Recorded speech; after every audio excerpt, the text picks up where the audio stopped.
Hi everyone, thanks for joining me on the Tom Did It channel and part 2 of the Honda build. Originally I did plan to start the bike in this episode, however you'll see around the 2-minute mark why this was not possible. So with this change of plan, this part 2 has turned into a teardown and cleaning video. So I hope you stay with me till the end. Around the 14-minute 50 mark, I give my final summary with the clean parts and my opinion on a pathway forward. So stay tuned and I'll speak to you soon.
Isn't it a good job we're checking things before we try to start the bike? I'm a bit annoyed about finding this, just because it wasn't advertised with the sale of the bike. However, it's a good job we check these things prior to trying to start it. So these findings have changed everything and my approach to the build. So let's proceed with stripping the bike down and removing the cylinder.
So when I bought the bikes, they actually come with 2 sets of radiators. They're all in pretty bad shape, as you can see. I'm cleaning the radiators using a concentrate mix of simple green and soaking them for about 5 hours in warm water. Once the radiators are clean, I can then go about trying to straighten them and inspecting them for damage and air leaks.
Here's a top-down view of the piston, and you can see the ring sticking out the top.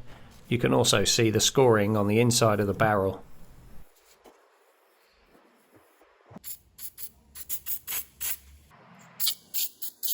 These nuts are really seized and needed spraying. I find it's always good to loosen these quarter of a turn at a time in opposite locations. In extreme cases, this can help avoid warping the cylinder.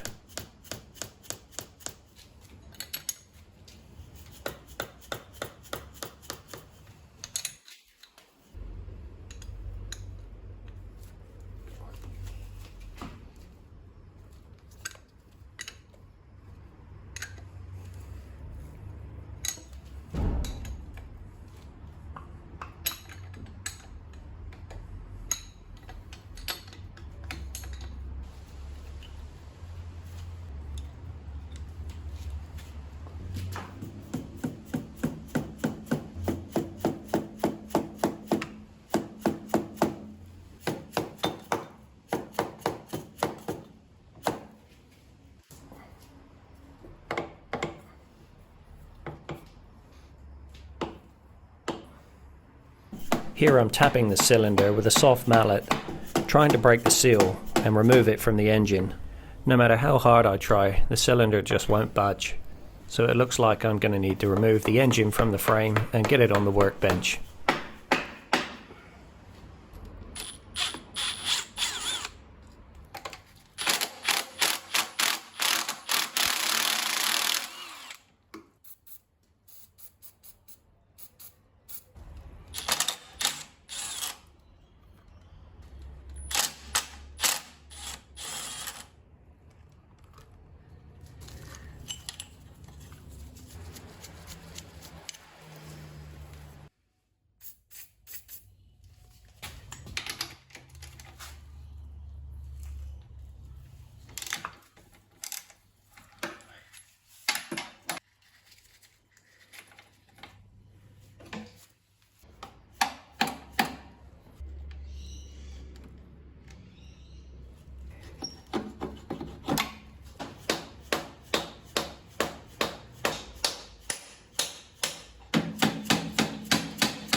Now we're able to see clues why the engine has failed. If you look carefully, you can see that the piston rings are facing the large exhaust port.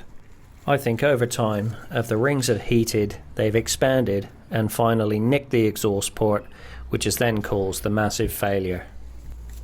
Of course, there could be many reasons for the failure. However, at this stage, I think it's a simple case of the piston being put in the wrong way.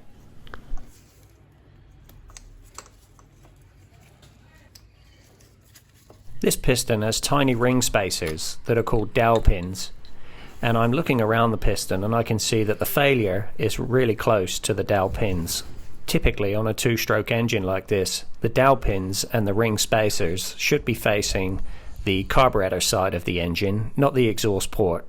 Here I'm looking at the true extent of the damage to the cylinder wall. Now, I'm paying particular attention to the damage of the exhaust port. At this time of the build, I'm thinking that the cylinder would make a good doorstop. Anyway, let's continue with the dismantling and cleaning.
Exactly the same as the radiators, I'm going to soak these components in a warm bath of simple green.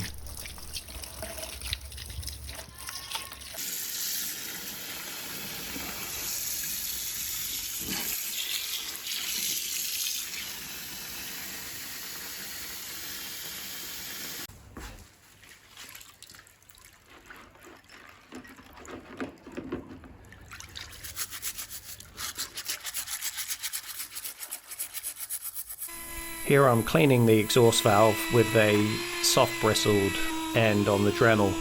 I'm having to do this because there was a hard buildup of carbon that soaking wouldn't remove.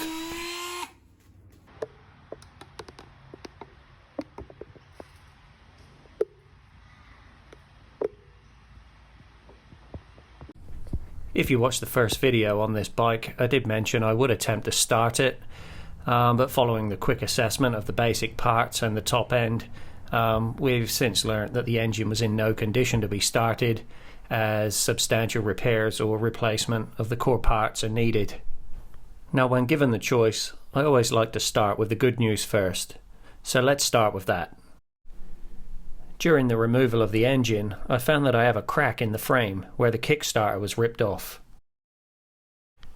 The pair of right-hand radiators that I have are airtight, however they're so badly dented out of shape, I think I'll need new ones.